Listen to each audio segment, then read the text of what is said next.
Bonjour les enfants, alors on se retrouve pour une courte vidéo. Je voulais revenir quand même sur la soustraction en colonne des nombres à 3 chiffres, car c'est une nouvelle notion. Donc voilà, nous sommes à la séance 2. Donc là, on va plus passer sur une feuille, mais vous pouvez toujours utiliser votre matériel et c'est bien même pour vérifier que le résultat est correct. Donc là, nous allons faire la soustraction 698 moins 235. Donc n'hésitez pas à faire cette soustraction avec votre matériel, donc à faire pause là pendant la vidéo, car je vais maintenant vous expliquer un petit peu le résultat et ce qu'il fallait faire.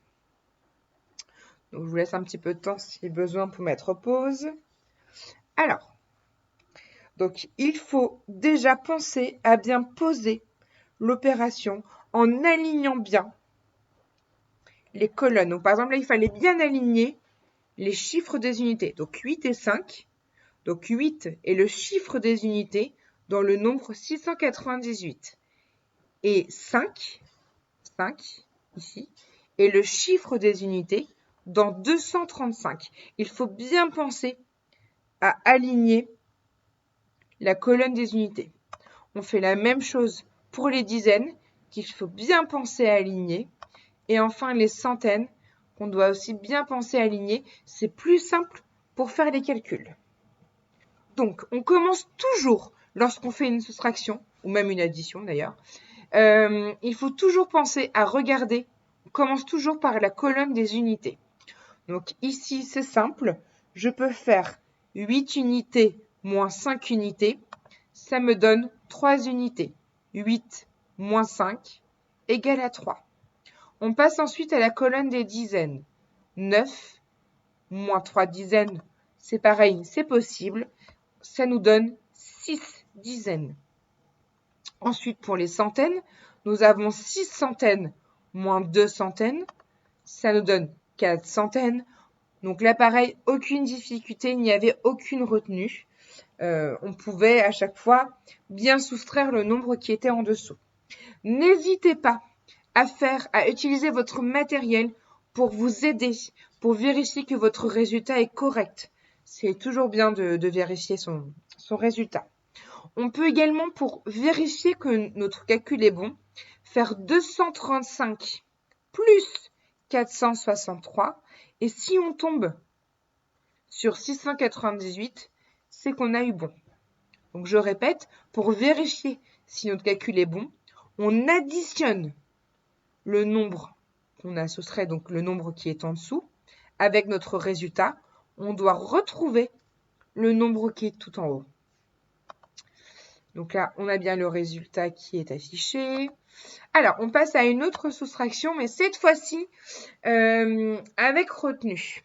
Donc là, pareil, vous pouvez faire pause sur la vidéo et essayer de résoudre cette soustraction à l'aide de votre matériel. Car là, du coup, je vais passer à la réponse, donc vous pouvez faire pause.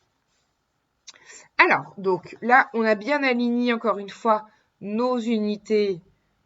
On a bien aligné également nos dizaines et nos centaines. Ça, c'est très important. C'est beaucoup plus lisible et beaucoup plus facile de résoudre une soustraction. Donc là, hop là, je vous remontre les 3 colonnes. Donc là, on a bien la colonne des unités, la colonne des dizaines et enfin la colonne des centaines.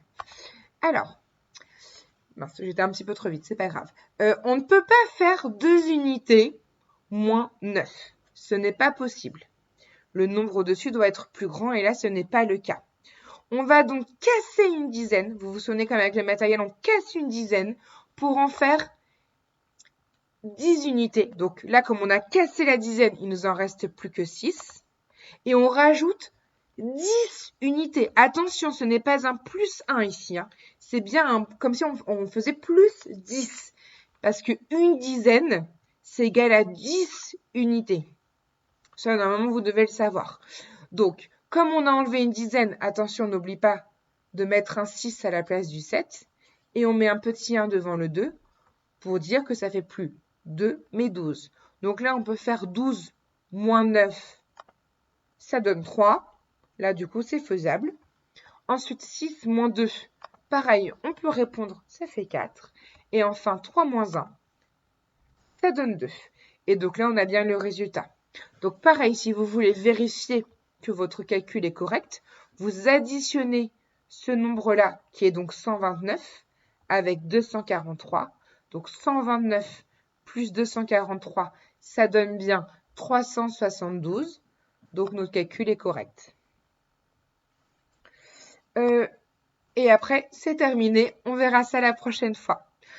Lorsque vous avez terminé ça, vous pouvez, donc je vais le marquer sur la notice, mais vous pouvez vous entraîner en faisant d'autres calculs sur votre ardoise, en utilisant votre matériel. Ou, si vous le souhaitez, vous pouvez également poser les autres soustractions dans votre cahier.